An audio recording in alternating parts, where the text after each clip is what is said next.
I mean to say it infects us in our most basic integrity. It says we can't be moral without Big Brother, without a totalitarian permission.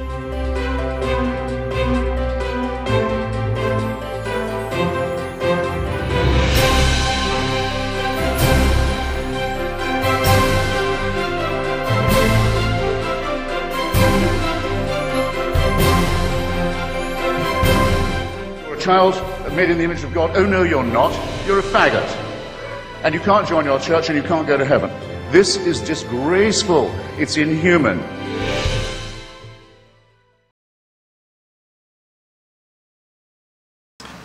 This is why we should fight.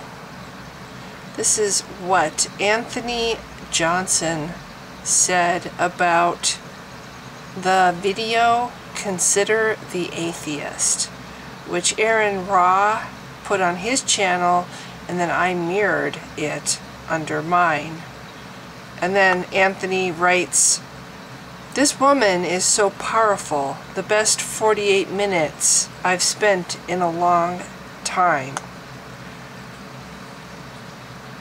I thought instead of, because it is 48 minutes, instead of having, because I have the mirror up, I thought I would just tack on to this introduction the part of this video that Anthony is referring to as to why atheists need to fight. Why we can't just continue to sit idle, which is what Madalyn Murray O'Hair found so contemptible about atheists. They just sat there and let it happen to this country. And now here we are. We inherited this from those people, those atheists who did nothing. We have a mess that we need to clean up. We need to fight for our country. We're at a time where we really do need to fight. We have been fighting, and progress is being made. But atheists need to rally together and really fight this. There's now police cars in this nation that say, "In God we trust," on the sides of them. This is wrong. There's states in this country where they're now deliberately putting the Ten Commandments in public places just because they know it's going to piss off a bunch of atheists. This is wrong. This cannot be tolerated in this nation that is supposed to have separation between church and state. We cannot let Christianity strong-arm this nation any further. They got to have their way when we had "under God" put into our pledge. They got to have their way when "In God we trust" was put on our money. It's time that they don't get to have their way anymore. They are the majority, yes, but they don't get to have their way over everybody else. They don't get to trample on other people's feelings and rights anymore. Yes, we didn't fight when we should have fought. Now we have a mess. And atheists of today cannot sit idle anymore. We can't afford to sit idle anymore because religious mentality is damaging. It's damaging to society. It's damaging to the world and conservation and the environment. The attitudes toward the planet as a temporary home for humans. That's a damaging attitude. The attitudes that, according to the Bible, some people shouldn't have as much rights as others. That's damaging to society. We need to fight back. They come into our public schools and they try to get to atheist children, and atheist parents don't really have a say in the matter. You know, because it's not part of the school curriculum, it's after school programs. And the kids want to go because their friends are going. They shouldn't be in those public schools. It's time we fight back. We need to fight for our children. We need to fight to defend them and protect them from this evil teaching, the evil teachings of Christianity and other cults, but Christianity is the main culprit. So anyway, this intro wasn't supposed to be quite so long, but I wanted to say this. Anthony Johnson says it so well, and he ascertained this. He came to this conclusion after hearing Madalyn speak. This is why we, atheists, need to fight. At one time in our American history, we had an entire body of men who recognized this. And this entire body of men wrote a constitution for us which embodied several principles. And these principles broke America away from the stream of history and made us particularly and significantly unique as a nation. These men devised a government which was contractual with the people and which established certain unique features, all of which you know: separation of powers, a grant of specific authority to government bodies with a large residue of the power retained by the people, a curious rotating system of in-office placement which would bring about an opportunity for removal from office on a constant and continuing basis. But none of that was any good, because as they played with these ideas, they came to realize that there was a certain decision which had to be made in respect to religion, theism, before they could begin. So as an underlying platform, they programmed in complete and absolute separation of church and state, a phenomena that had never occurred anywhere else in the history of man. They disestablished the church, and as we review it, we can see it was because, actually, they hated Christianity. Indeed, a striking feature of the times was the evasion of the use of the word Christian in respect to the religion embodied in official national declarations. The Constitution of the United States does not contain one word of reference to this religion, which was then the dominant one of each state of the Union. Article 2, Section 8 was written as an escape clause for those who did not care to be identified with the oath-taking of Christianity. The Declaration of Independence refers in ordinary deistic manner to nature and nature's God, creator and divine providence. And concentrated reading of any documents of this entire era brings one to an immediate realization of to what extent the writers would go in order to avoid the mention of the word Christian. And our national leaders were, for the most part, deists, and included in their ranks were the first four presidents of the United States: George Washington, John Adams, Thomas Jefferson, Thomas Madison. And they include Thomas Paine, Benjamin Franklin, George Mason, Ethan Allen. Thomas Paine's writings on this matter of deism versus the hated Christian religion were so widely known and accepted by the leaders of the revolutionary movement that they were cited in the arguments before the Supreme Court of that day. Indeed, at the Constitutional Convention, when Benjamin Franklin, being aged, attempted to have deliberations open with a prayer, he was defeated by a parliamentarian move. In 1783, when the same Benjamin Franklin came to Congress with the idea that a Catholic bishopric be established in an American city, the Congress repudiated this idea also.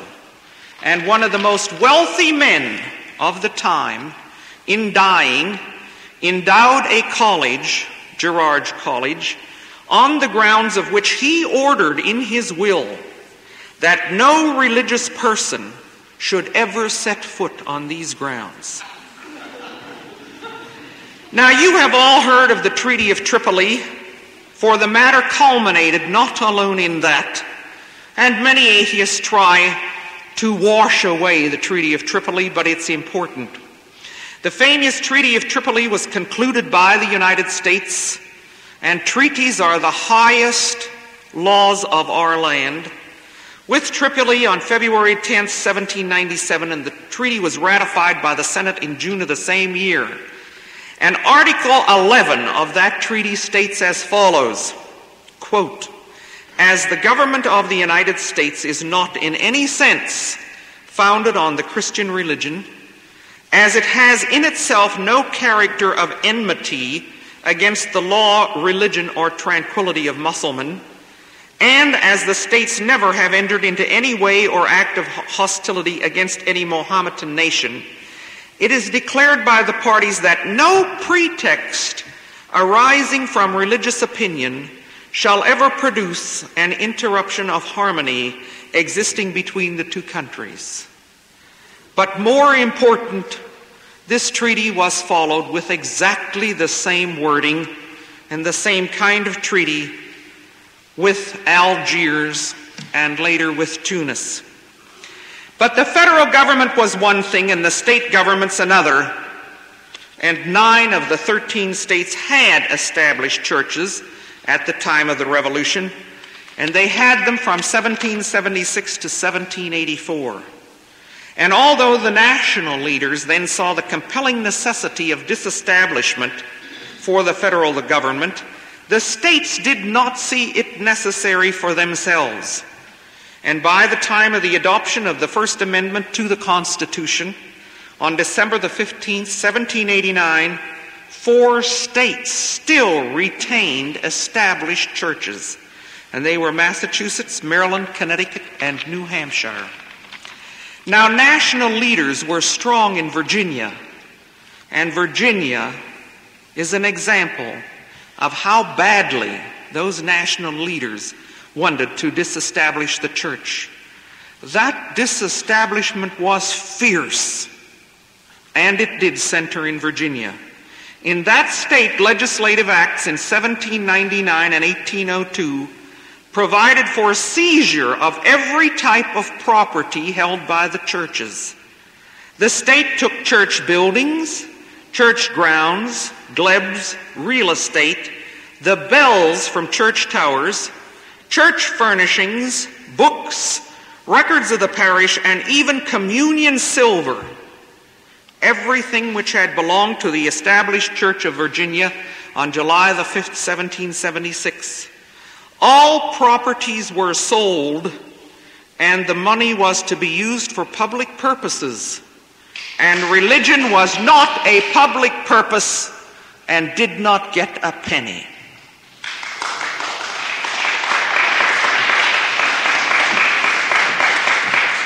The Christian church was embattled on the national level, but it held on in the states everywhere it could.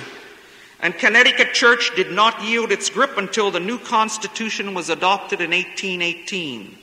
And Massachusetts, in a constitutional amendment, never separated church and state until 1833. In New York and New England, states' assistance to churches in the form of land endowments persisted until about 1800. But after churches were stripped of taxes from general funds, the churches still were given power to tax their people themselves. A primary principle of taxation was invested in corporate status in colonial days. Incorporation gave unusual rights, notably the power to tax. And it was remindful of the ecclesiastical corporations such as had existed in England and around which the very bitter strife of Mortmain raged. The battle was repeated in America when an effort was made to incorporate the Episcopal Church, and that reached into the national level. And James Madison was the President of the United States, and he returned to the House of Representatives the bill to incorporate the Protestant Episcopal Church of Alexandria, and he returned it on February the 21st, 1811. And it is important to cite his veto message because they hated the churches.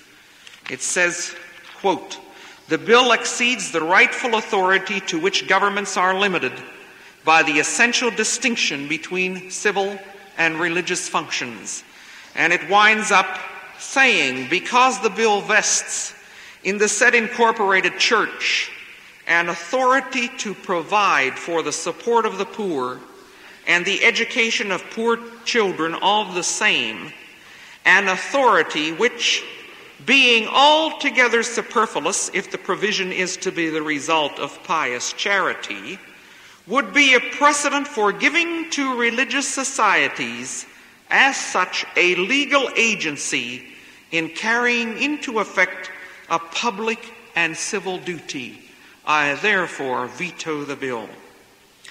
This was followed by the Virginia State Constitutional Convention in 1829, which did not permit the incorporation of a theological seminary by the state legislature.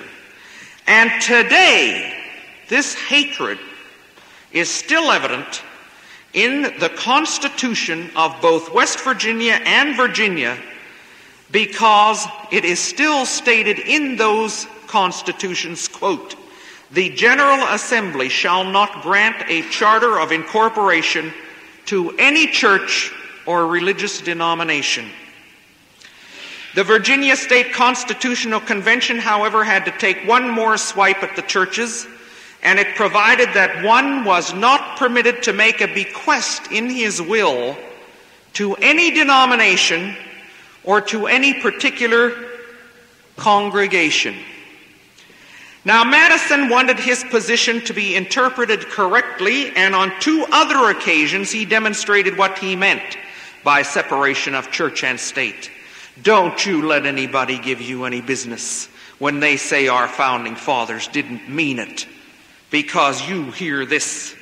In a second veto while he was president, on February the 28th, 1811, he returned to the House of Representatives a bill concerning a question of land to be given to the Baptist Church in the Mississippi Territory. And his veto message said, quote, "Because the bill in reserving a certain parcel of land of the United States for the use of said Baptist Church comprises a principle and precedence for the appropriations of funds of the United States for the use and support of religious societies, contrary to the Articles of the Constitution, which declares that Congress shall make no law respecting an establishment of religion. I veto this bill."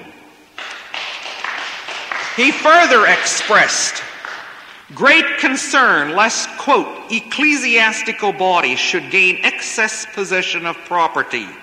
He feared that power would accompany it, and he particularly feared that theirs might be the land in perpetuity.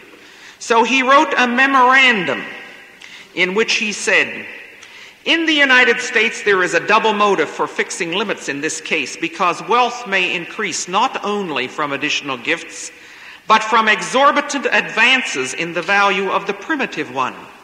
In grants of vacant lands and of lands in the vicinity of towns and cities, the increase of value is often such as, if frozen, would essentially control the liberality which confirms them." And in 1823 he sent a letter to Edward Everett and wrote further, "Prior to the Revolution, the Episcopal Church was established by law in this state. On the Declaration of Independence, it was left with all other sects to self-support." And Madison pointed to a horrible example, quote, "See also the attempt in Kentucky, for example, where it was proposed to exempt houses of worship from taxes." And he deemed this to be an encroachment by ecclesiastical bodies inconsistent with our Constitution and the separation between religion and government. And Jefferson, too, was up in his ears to this. And I have a purpose to tell you all this tonight. Writing to John Cartwright, concerned with a book of Cartwright's, he wrote in a letter dated June the 5th, 1824, "I was glad to find in your book a formal contradiction at length of the judicial usurpation of legislative powers. For such the judges have usurped in their repeated decisions that Christianity is a part of the common law. The proof is to the contrary." And he went on with an elaborated document to show this. Jefferson evaluated his best piece of work to be his bill for establishing religious freedom, which was introduced into the Virginia legislature in 1779. And writing about this in his autobiography, listen to this. Where the preamble declares that coercion is a departure from the plan of the holy author of our religion, an amendment was proposed to insert the words Jesus Christ so that it would read a departure from the plan of Jesus Christ, the holy author of our religion. The insertion was rejected by a great majority. It's not a very well-known fact that Jefferson was so critical of Jesus Christ that he created his own Bible. He took some blank pages, cut up his Bible, and by pasting parts of the story of the life of Jesus Christ together, tried to make that man into a coherent individual, and he failed at the task. The result was an octavo of 46 pages, and it's called the Jefferson Bible, and you can buy it in some bookstores where the churches don't have control of the bookstores. And this is the point of all of this. Where were the atheists? In 1780, only 4% of the U.S. population were members of churches.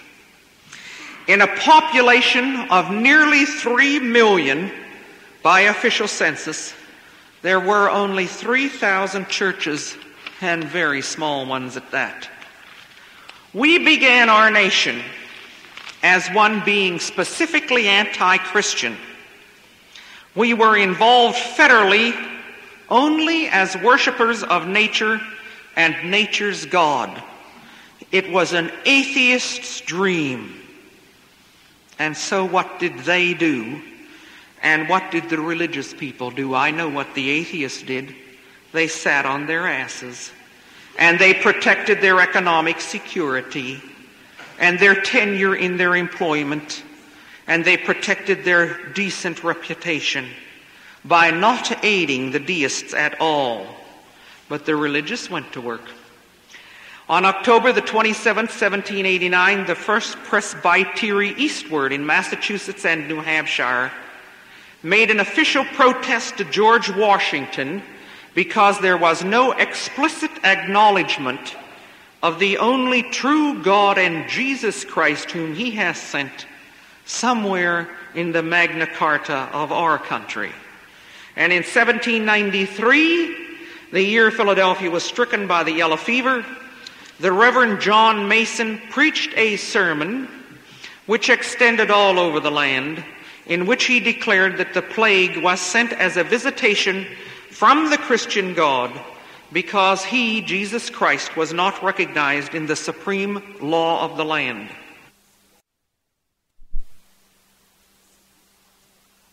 And at this time, the capital of the United States was situated in Philadelphia, Pennsylvania, and the yellow fever came close to wiping out a very large percentage of the population. In 1803, the Reverend Samuel B. Wiley, Doctor of Divinity, University of Pennsylvania, preached and distributed a sermon in which he said, "Did not the framers of this instrument, the Constitution, resemble the fool mentioned in Psalm 14:1-3, who said in his heart, 'There is no God'?" And in 1811, Samuel Austin, Doctor of Divinity, afterwards president of the University of Vermont, preached and distributed a sermon in which he said that lack of recognition of God was the capital defect in the Constitution, which will issue inevitably in the destruction of the nation. And after the death of George Washington, a prayer was forged to have him utter the only references to Jesus Christ in all of his writings. The original letter from which the prayer was manufactured is found in his writings, and the forgery persists to this day in a bronze tablet in St. Paul's Chapel in New York City. And where were the atheists? It has been important to the Christians of the nation to have at least the founding fathers squarely in the ranks of the Christians rather than the deists, and they have rewritten our history. You won't find this in your college, your university, or your library book. You have to go to the law libraries of America to look up the cases in which these items were involved. And the atheists sat while the Christians redirected our entire nation. The religionists began to make their power felt, and legislators were persuaded to pass laws and statutes making first churches exempt from taxation. However, statutes can be declared unconstitutional, and the churches saw that state constitutional provisions would only protect them in their claim to exemptions. So starting then, they tried to change the constitutions of the various states in order to give themselves tax exemption. Up to 1916, 10 states with constitutions adopted immediately after 1780 had no provisions at all for tax exemptions. But Pennsylvania was the first to adopt a constitutional amendment specifically exempting church property. And you know what vested interests pressured for that. Pennsylvania gave in 1835 and exempted the churches. Massachusetts exempted them in 1836. Virginia in 1841, New Hampshire in 1842, and in the remaining 38 states, 13 more adopted such exemptions between 1859 and 1911. And since 1911, the other states have given way and have given tax exemption across the board. So you see, the very first thing that the churches went after was money, tax money, and power. And absolutely always money other than from their own members. And they asked for the power of sanctions for their beliefs, while the atheists sat and did nothing. An established church is a finance church, and the struggle for disestablishment has always revolved around financial issues. And Justice Douglas, in the case of Murray in 1963 in Maryland, defined an establishment of religion, said that in this kind of configuration, the church typically has a place in the state's budget. So the struggle became apparently one then of re-establishment of the churches, and the religious people moved out while the atheists sat on their ass. Without the recognition that Christianity was a major force in the nation, there could not be a call for indirect subsidy of tax exemption, nor could there be a call for direct subsidy. So it was important to transform us into a Christian nation. And the idea of a Christian amendment soon took hold about the time of the Civil War. And this was introduced into Congress to the Committee of the Judiciary of the House of Representatives first on February the 18th, 1874. I want to read this to you. It's important how far we went from 1776 to 1874 and how far we have come from 1874 to 1971. This is what the religious fanatics tried to do then. They proposed to amend the preamble of the Constitution in this wise: we, the people of the United States, in order to acknowledge Almighty God as the source of all authority and power in civil government, the Lord Jesus Christ as the ruler among the nations, and his will revealed in the Holy Scriptures as the supreme authority, in order to constitute a Christian government, form a more perfect union, establish justice, ensure domestic tranquility. Don't laugh, it almost passed.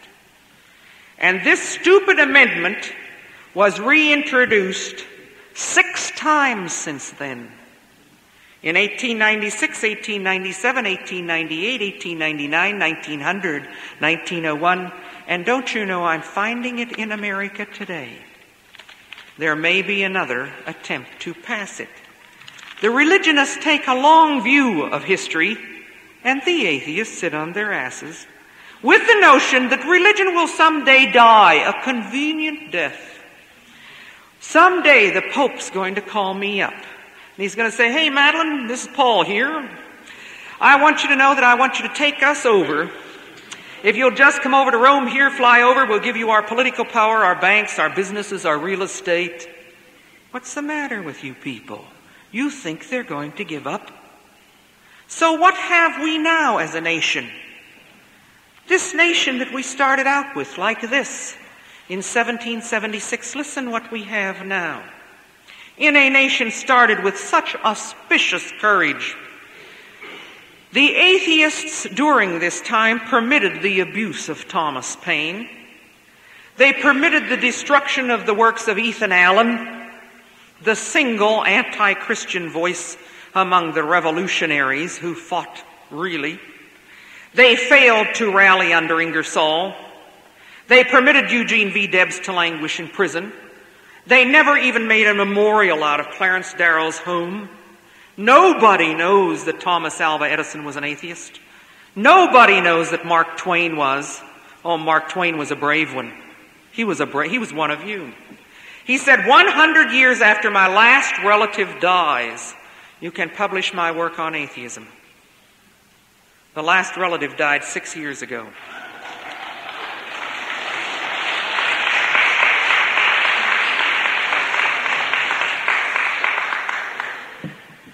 The only persons exempt from the draft in America are seminarians. We have chaplains in jails, penitentiaries, in the armed forces on taxpayers' payrolls. And at West Point, the Army still marches the trainees to church on Sunday. Our money since 1865 bears the legend, "One Nation Under God." Our Pledge of Allegiance is corrupted by it. We must acknowledge God to obtain passports. We must acknowledge God since June of 1966, a new law that's just passed. We must acknowledge God in order to work for the federal government, in civil service, or in any other capacity. And Christ is now an official part of the space program. We cannot adopt children if we are atheists. We cannot join the VFW if we are atheists. We cannot join the Masons. We cannot have our children in Scouts unless we believe in God. And this God means a male, white, American, Christian, Judeo God. The churches are now officially, through a United States Supreme Court decision of last year, absolutely tax exempt in everything they do, real estate, business, and so weiter. And they will soon have their schools completely financed by federal taxpayers. We lost the barricade fight 5 years ago. The Roman Catholic Church will win that hands down. And the only thing that is left in question is, will it be 18 months or 3 years? But in no instance longer than 3 years, because the atheists have been sitting on their asses, doing nothing. We as citizens and taxpayers support not only churches, church lands, church schools, tuition for church children. We support church businesses, which are tax-free, church stock ownership, which is tax-free, and church control of our culture. Ask any woman who wants an abortion. The greatest insult of all is the control of our culture. But, well, after all, I'm only talking about trifling matters. I'm only talking about symbols. And the money that I talk about is a trifle. It's meaningless. What the hell? The Southern Baptist Convention only owns, just merely, Borden Milk, Bemis Bags, Mack Truck, Huttrig, Rath Meat, Fruhoff Trailers, Burlington Mills, Firestone Rubber. They're a small congregation. They couldn't own more.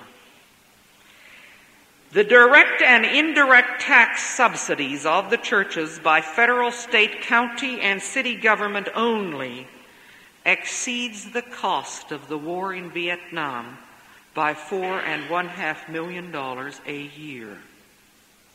I'll repeat that.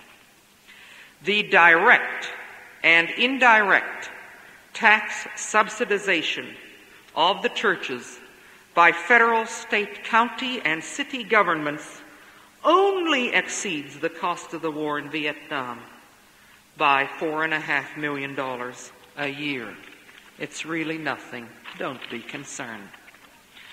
Meanwhile, there are more atheists in America than there are Roman Catholics. And they watch the Negroes, they watch those poor blacks striving for ethnic pride. They watch the saved blacks as the blacks struggle for the concept of black is beautiful, for identity. They struggle to ameliorate their civil conditions.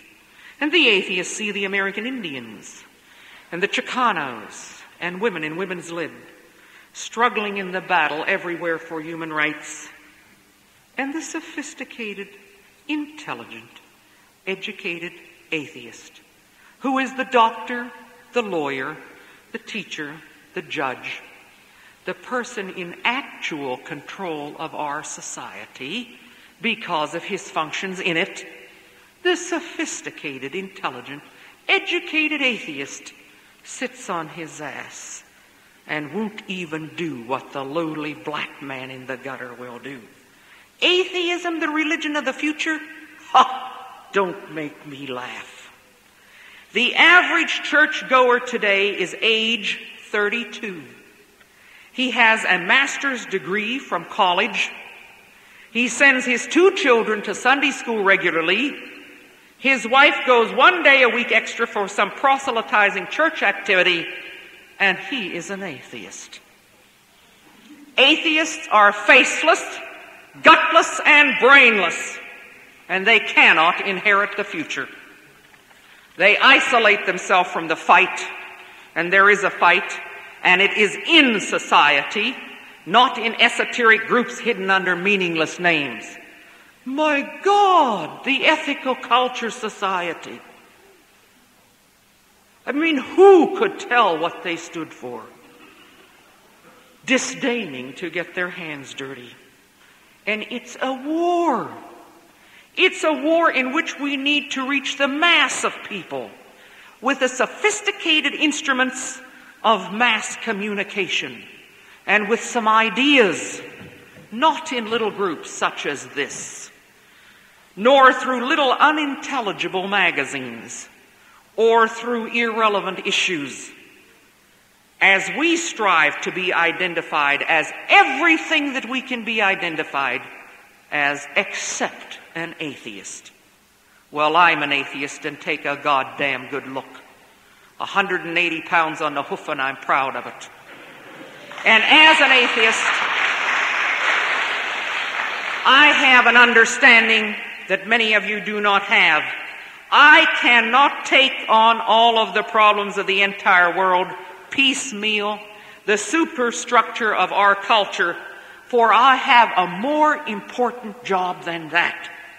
I work only on the basic philosophy, the floor on which everything else sits, and in a geopolitical sense, and in a long-range view of 100 years, 200 years, 1,000 years, in the stream of human history from this date forward. That's the important thing. That floor, that base. But this is too big of an idea for the small minds of the atheists of America to encompass. Their interests are not in bettering the quality of human life. Their interest is not in defining this floor, this base, this magnificent life-asserting philosophy. The atheists are interested in job tenure. The atheists are interested in saving their economic asses. The atheists are interested in the pettiness of fear of being known as an atheist. I can't tell my wife. You can do something else to her, really. The atheists are interested in respectability. They are interested in their quiet, outward conformity to the notion of religion, through which conformity they give it support. Religion continues because you support it, every one of you here, and you support it by your conformity with its notions and with your compliances with its demands upon you. And the geometric progression now of religious gains, don't kid yourself when you look at the culture. Religion gains.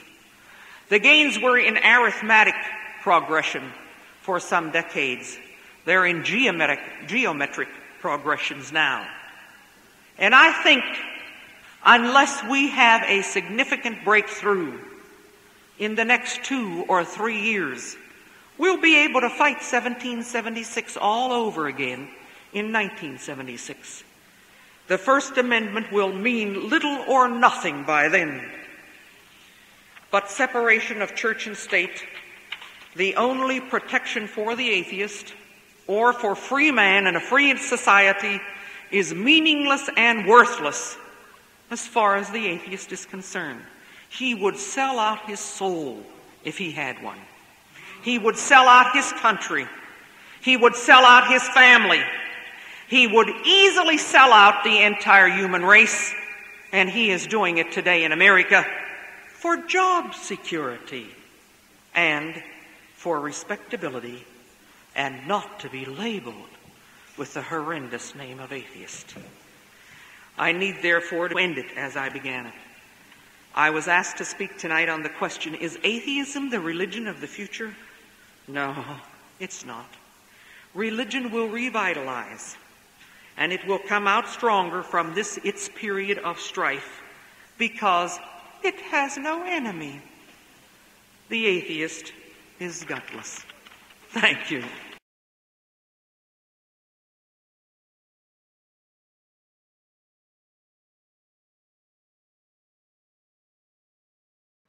Her contempt is pretty obvious.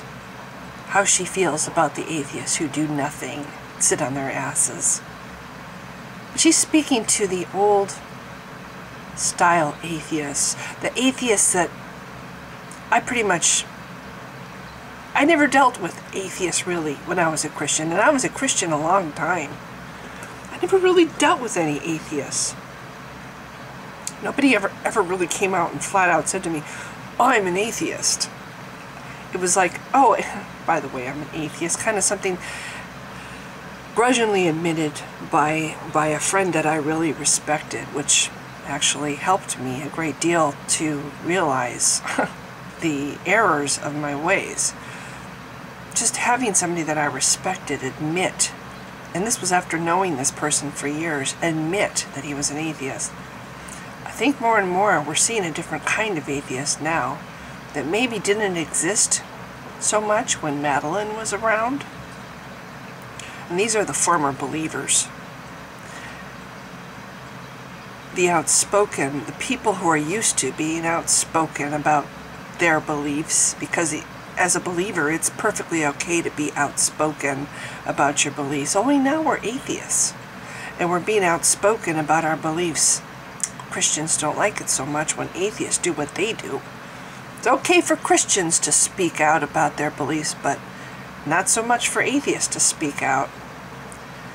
I think because of this new kind of atheists, which I think there's becoming more and more of them all the time. The atheists that sat on their asses, that, were used to being treated like shit and just kind of kept themselves undercover so they could just kind of get through life without being noticed, are being outnumbered by the new kind of atheist that is pissed off because, oh my goodness, I'm not a Christian anymore, and oh my goodness, this is how I get treated? Wait a minute, I have a right to speak out. What do you mean I don't have an opinion anymore? What do you mean I need to be quiet about my opinion? Since when? Just because my opinion is now contradictory to Christianity, I'm not allowed to talk about it? I'm not allowed to say what I think? There's a lot of atheists who are former believers that are saying bullshit. On the contrary, I worked really hard to get where I am now. I worked really hard and I've read a lot of things and I've learned a lot of things. And don't you want to know what I've learned? Do you want to know what you believe is the truth or not? Do you want to know it's true? Because it did matter to me, and that's why I went looking and why I read books and researched, and why I'm not a Christian anymore. Doesn't it matter that if you're going to latch your identity onto a belief, that that belief is true? I think there's hope for humans.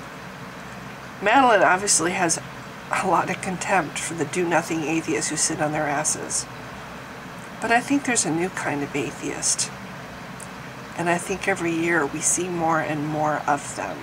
And these outspoken atheists who post those questions boldly and say, look, 1 + 1 does not equal 2 in Christianity. Why is that? And they say, where is the evidence for your beliefs and all your claims? Why is there no evidence? We post this, we say this, we proclaim this, and people are listening. I think there's a lot of progress being made because of the work that atheists are doing to try to change the world. So yes, while Madeline is very negative toward the atheists in general, I think a new day is coming. And I think that atheists are waking up. And I think so are theists waking up. I think humans in general are starting to wake up. The fact that gays now have rights that they didn't have before, that they've struggled for years to have. Christianity, religion, it's losing. But we continue in this battle. We have not won, and it is not over. But I think if Madeline could see us now, I think she'd be proud. If you've been watching, thanks. Bye.